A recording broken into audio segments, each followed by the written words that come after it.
Hello students, welcome to our channel Shweta study point. Student, आज का हमारा टॉपिक है समिति और संस्था में अंतर। आज के हमारे इस वीडियो में हम समिति और संस्था के मध्य अंतर के विषय में जानेंगे। तो आइए जानते हैं समिति और संस्था के मध्य पाए जाने वाले अंतर के विषय में। समिति और संस्था के मध्य पाया जाने वाला पहला अंतर यह है कि समिति व्यक्तियों का एक समूह है, जबकि संस्था नियमों और कार्यप्रणालियों की एक व्यवस्था।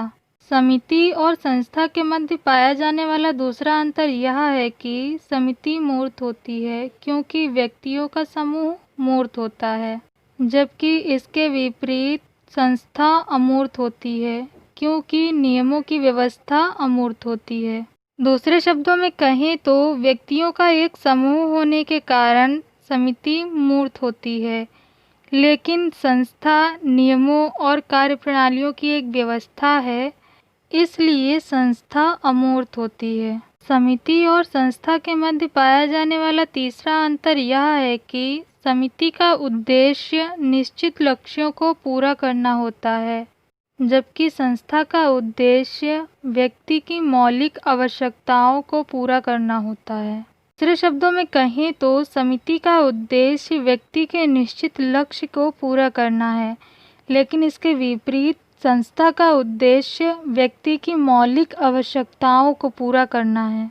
समिति और संस्था के मध्य पाया जाने वाला चौथा अंतर यह है कि समिति की प्रकृति अस्थायी होती है, क्योंकि समिति लक्ष्य की पूर्ति के पश्चात समाप्त हो सकती है, लेकिन इसके विपरीत संस्था की प्रकृति स्थायी होती है क्योंकि वह पीढ़ी दर पीढ़ी चलती रहती है। समिति और संस्था के मध्य पाया जाने वाला पांचवा अंतर यह है कि समिति की सदस्यता ऐच्छिक होती है, जबकि संस्था की सदस्यता का प्रश्न ही नहीं उठता, क्योंकि मात्र नियमों की व्यवस्था होने के कारण कोई इसका सदस्य हो ही नहीं सकता।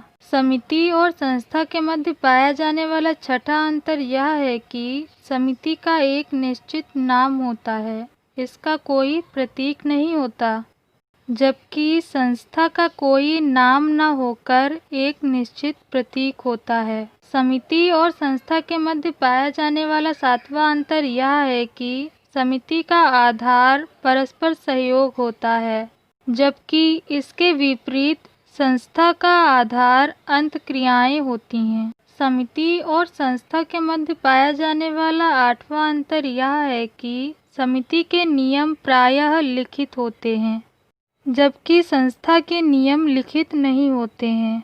समिति और संस्था के मध्य पाया जाने वाला नौवां अंतर यह है कि समिति का कोई निश्चित ढांचा या आकार नहीं होता, जबकि इसके विपरीत संस्था का एक निश्चित सामाजिक ढांचा होता है। समिति और संस्था के मध्य पाया जाने वाला एक अन्य अंतर यह है कि लक्ष्यों की भिन्नता के कारण समितियां कई प्रकार की होती हैं। समिति के लक्ष्य संस्था द्वारा पूरे किए जाते हैं, जबकि इसके विपरीत संस्था विभिन्न समितियों के लक्ष्यों की पूर्ति का साधन मात्र होती है। स्टूडेंट्स, ये थी जानकारी समिति और संस्था के मध्य अंतर के विषय में। अगर आपको मेरा वीडियो पसंद आया हो तो वीडियो को लाइक और शेयर ज़रूर करें। चैनल को सब्सक्राइब करना ना भूलें, साथ ही बेल आइकन को ज़रूर दबाएं, जिससे कि आपको मेरी आने वाली नई वीडियो की नोटिफिकेशंस मिल सके।